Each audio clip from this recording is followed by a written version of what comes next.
Hello, I'm Gaffney Feskoe and Vice Chairman of the Woodbury Board of Trustees of the Woodbury Public Library. And this is September the 20th, 2021. And I will be in conversation with our wonderful library director, Sue Piel, who is set to retire at the end of this month and is taking with her something of an institutional memory of this place. So we've decided to interview her before she goes for the benefit of posterity. So I decided to call this conversation A Few Words Before You Go. Now, Sue is going to explain before we get into everything why we're wearing masks, because people could be watching this 20 years from now. Yes, thank you, Gaffney, very much. I appreciate the chance to share my thoughts and memories. We are wearing masks because we are surviving so far, God willing, the pandemic of 2020, which is now gone into 2021. We are both vaccinated, so we are now removing our masks because we're in a closed room away from the public. It's amazing to me to have lived through a pandemic. And so far, so good, we hope, right? Indeed, that's one of the memories that we're going to talk about. Okay, very good. So to get started, Sue, you've lived in Woodbury for many years. And how long have you been a user of our library before you started working for us? My family moved here in 1965, and I was in third grade.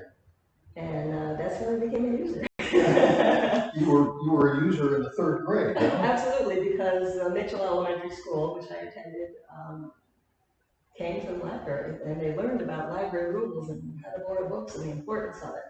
And we walked. We walked down Main Street together with our teachers, and we got our library cards. And the children's room was in the basement of this structure right here, which no longer exists. Yes. And wonderful memories from then on, 1965, and it's now 2021. Good. Well, you mentioned a bit about the building, and we're going to get to that, about the footprint that this library is on, and your memories of what was and what is, and hopefully what will be. How and when did you decide that you wanted to make a career as a librarian, and how did you decide that the Woodbury Library suited your interests? Well, it happened by chance, as often happens with librarians. It's often a second career.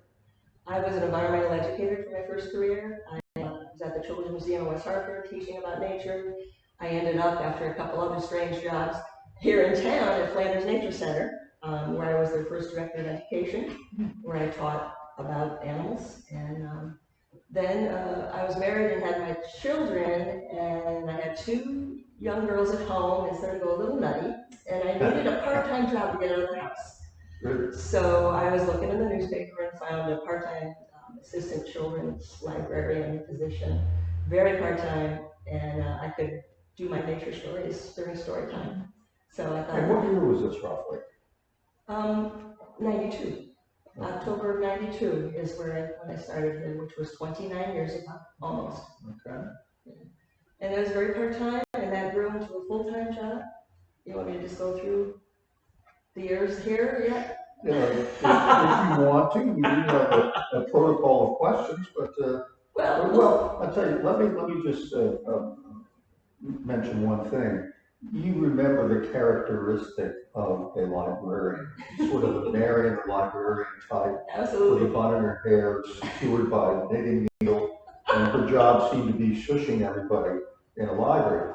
Things have dramatically changed since those days. Sure. And I'm not sure 1992 is late enough for you to remember somebody like that. But are your memories of librarians like that? And perhaps in answering that, you can then tell us a little bit about what the job of a contemporary library director is, because you need a Master of Library Science degree to occupy positions such as yours. Yes, and it's always been that case. Even with Marion the librarian? Probably. And I don't know what they were doing then. It was a long time ago. So, I'm sorry, your question again was? The question is, how has the role of a director of the library changed in your time here? Libraries have evolved with time, and I'm very proud of our profession because our primary goals are to collect, preserve, organize, and disseminate. We still do that. We've always done that. But now we have technology to help us out. So part of the evolution is to digitize things now and make it all available through computers and technology. That's one way. We've also evolved into community centers for every aspect of the public. That's one wonderful thing about libraries is it's free for all. Everybody can go up in that door. It gets free information, free entertainment, free lifelong learning. Yes. It's a fabulous career and a fabulous place to be. Yes, yes, yes.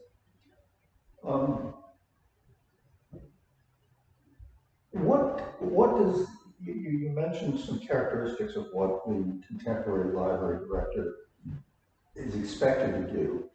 But what are your actual responsibilities? What is your day-to-day, day in, day out routine type of work entail?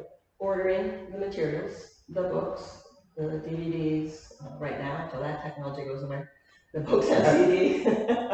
But the LP records are coming back. They are. This is being 2021. This is, I just heard a report on the news today that they're coming back. It's true. So things turn around. But a big part is ordering and keeping order in the library per se. I have a wonderful staff that helps me with that. Public interaction, obviously, in many different ways. Most of the time my staff does that. I do the problem things.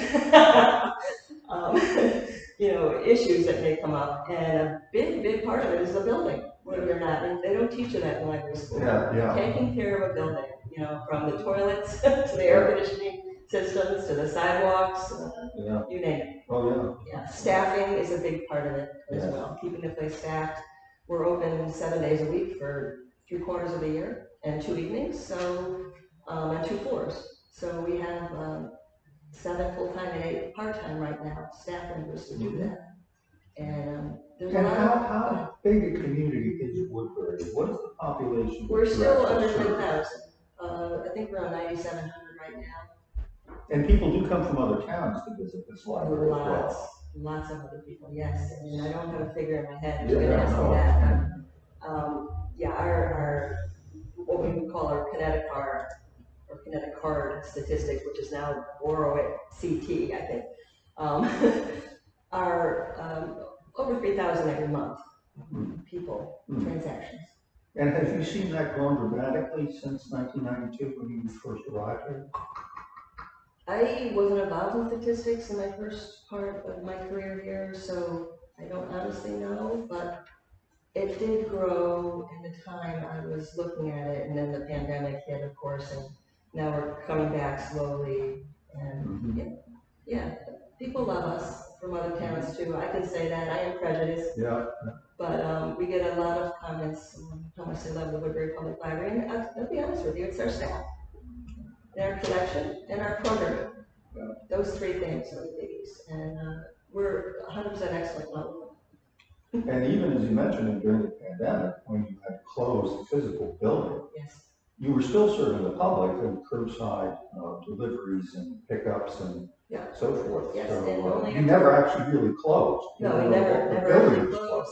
The staff still worked, and we were one of the earliest libraries to reopen limited transactions and limited interactions. So I was proud of us there too. But this is something in history that's never happened. We've never had to close a library for the period of time that the pandemic dictated that we had to close the library. So that's part of your institutional memory now, of being a librarian. You're sort of building the plane as you're flying it in circumstances like that. Totally flying by the seat of our pants. It's been interesting.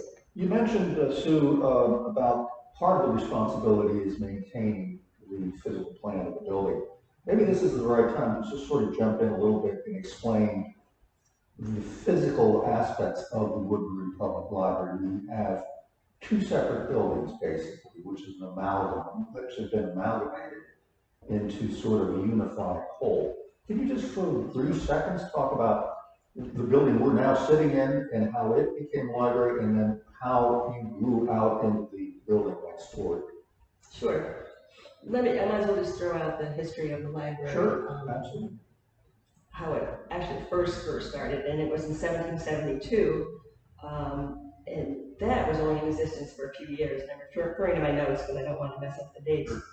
But today's library has its roots in the Woodbury Library Association, which began in 1851 with a collection of 200 books, and it was on the second floor of the town hall. And a few basic rules: books were drawn on the first Thursday of each month, and 3-cent fines were levied for damages such as turned down pages or ink spots. Oh, really? You still get very angry about that. That's the Marion Library report. Yes, yes. But on June 14th, 1897, all assets of the Woodbury Library Association were transferred to the town of Woodbury. And then, after 1902, the library was housed in the former Parker Academy building, which is what we're sitting in, which was a school. And initially, it was only the first floor, but in the 60s, it occupied 3 floors, children's room in the basement. And what happened next was this whole building was lowered in 1980. We have this book, which is always going to be on our ready reference shelves, that shows how the library was lowered. So it's fun to look at that process and think back on how that all happened.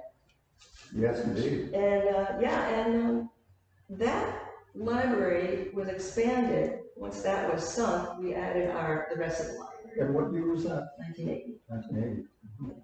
Yeah, and you know, we're out of room again. It's 40 years later, and we've been out of room for probably 15, maybe even 20 years. What is our current square footage here? 12,000 some odd. And how many volumes do we carry? We have 93,000 volumes right now. We should have only, was it 40,000 or 60,000? 60, I think, yeah. And, we're just out of room everywhere. The place is bursting. And as director, that's been my challenge. I've been director for 5 years now, and I have been rearranging the space that we have to accommodate everything that we needed for the past 5 years and making it look better. That's been my primary focus, really. Trying to adapt. That's what we do. What ideally would be the square footage of a library that serves the community such as ours with 93,000 volumes and growing in other aspects? Ideally for this town, I'd love to see us with a 35,000 square foot library. Because we could do so much more with that space. So much more. And that's a dream. Of course, I'd love to see it happen. And that's your job. Thank you. And the people watching this in the future, we are already deeply engaged in looking at alternatives for the library. The committee's looking into this, and we will continue doing this. It's going to be a multi-year project, but we've finally started in earnest to do that. Yes. And unfortunately, Sue, you won't be here to see the results, but you can come back and visit. I will totally visit. What are your favorite things about being the director of the library? Making people happy, believe it or not. That includes my staff too. I want them to love their jobs, and I think most of them do. But the patrons, I love to make them happy. Like letting them know their favorite author has a new book coming out and they're first on the whole list. I'm happy to do that because it makes me happy. What else do I love? Opening a new box of books. It's like Christmas every day when the new books come and you open the box and you have the smell of the new books. That is special. Being able to order them is special. How do you decide which books to get?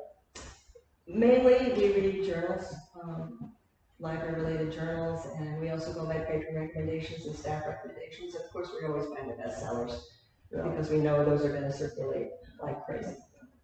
And you do have book groups here. We do. A variety of groups. Book clubs. We also supply books for many book clubs. It was up to 8 at one point. Really? And we do a monthly book chat where we share some new materials we've received. And a couple of staff members do a monthly book club with different themes. That's good. Anything else that you like about being the director? Because we're going to come to the counterpoint question in a moment. Oh boy, the programs, being able to offer such wonderful programming, to help people's lifelong learning. I love that. And I love the variety, and I love interacting with community members and learning about what we have to offer here in town and being able to share that. Sharing the great stuff about Woodbury with people, that's another thing I love. I'm sure I'll think of 6 more things. One of my favorite programs is we did a Downton Abbey tea when Downton Abbey was so popular several years ago, and we did it up. We had a butler, we had a maid, full costume, we had the silver tea services. I seem to remember that. We had the little finger sandwiches, and we had games and prizes, and it was awesome. and people really came and showed up and participated. The program really was packed, and it was a delight from start to finish. Yeah, and we were exhausted, and there were a lot of dishes to do. It's too bad you didn't video that. It is too bad. Our children's librarian was the maid, and she was in character. Oh, that's great. One of our staff members' husband was our butler in full tuxedo. Ah, wonderful. Yeah, it was fun. Wonderful. A lot of fun. Well, the next and obvious following question is, what do you dislike the most about being a library director? Sad people. I'm sad when we have to, follow policies that may upset people a little bit. But, we're a town department, and there are policies that have to be followed. Like right now, we're under a mask mandate. That makes some people sad. But, just do it and be safe, and we'll get through this together. People get sad if something happens where their favorite book somehow isn't theirs at that moment.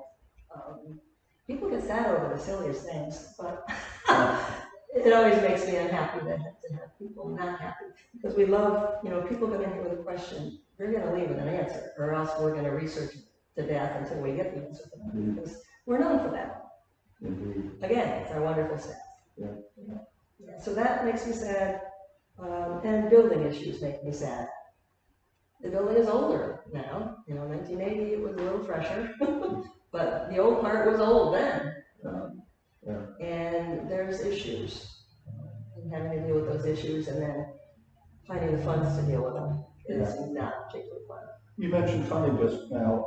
Can you describe just briefly how the library is funded? You mentioned it's a department of the town, Yes. but there is a library board of trustees.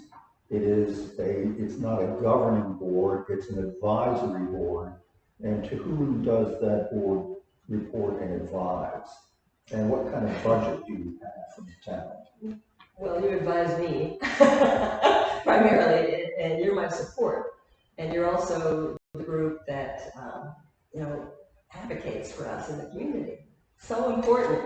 And I'm excited that I have an excited library board right now that wants to get out in the community and plug for an enlarged or brand new library. So that's fun. Our budget has been pretty static for several years. We're around $650,000 for the year. We're a town department. It all comes from town tax dollars, but we get special revenue accounts from people that leave us endowments in their wills and donations. We get a lot of those, so we use them as well. And there's capital projects. The town would have to get what we call low SIP funds to fund some of those kind of things. And we're getting new flooring soon. For example, that was a low SIP fund from the state. Good.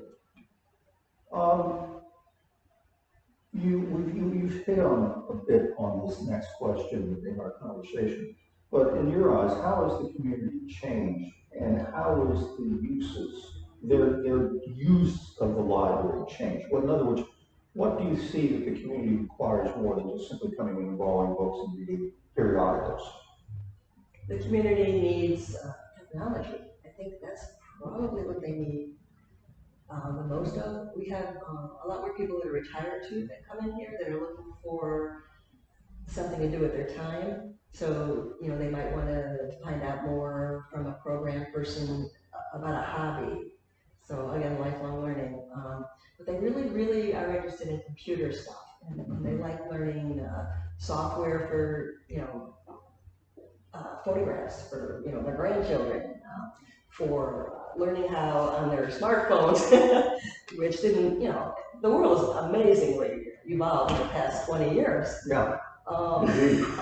With technology, and people need help with that kind of thing, so they come to the library for that. And of course, they still come for plain old reference questions, like you'd be amazed at the kind of things questions we get. I can't think of any of the top like that, but. Yeah, indeed. But also people use it as a meeting space, as a community gathering space. Yes, definitely. We're sitting right now, for example, in a gallery, which we use as an art gallery, but also as a community gathering space. Yes, and that's another special thing we offer the community. We finally renovated our art gallery, and it's amazing. And we have an art exhibition committee that vets authors, artists every month for display, and we're getting some top-notch artists in here because of the renovation of this beautiful room and the exhibit committee. You were speaking of the community. Do you recall any particularly notable people who walked through our doors? Interesting people, recognizable people in these years you were here? Well, we know Malcolm Baldrige lived in town. I have no idea if he was ever involved with the library. I've never heard that he was, but he did live in town. And he was Secretary of Commerce in the George H.W. Bush presidency, in George H.W. Bush's cabinet. Yeah, I never met him. My sister played with one of their children, but I have no idea if he had any connection with the library or not. There's actors and actresses that pass through town. We've had Marilyn Monroe, but I don't know if she came in the library. Arthur Miller. Alexander Calder. Alexander Calder. A friend of your family's. Yes. Yes. Good. I don't know if he came to the library though. Sort of to wrap it up, what is your concept of the library of the future? We've sort of hit on several of these points during this conversation, but we mentioned that we were in the process of looking at the possibility of the future of it, not the possibility, but certainly the future of this library in terms of renovating where we are, or possibly building a greenfield library. But on a blank slate, what do you see as the future of a library in a community such as ours? I think continuing doing what we do best. Very important to keep collecting and preserving history and disseminating information in whatever ways it evolves. We have to keep up with the times. We have to be top-notch in technology, and whatever that is, we have to be able to share it and help people to learn it. And we have to respect, as you mentioned, the history of the town, which goes back to the latter part of the 17th century. In the 1600s. 1600s, yeah. This is a tremendous historical town, and I'd love to see a huge local history room where we have all that history in there, so people can always cherish it and learn about it. Good. Yeah.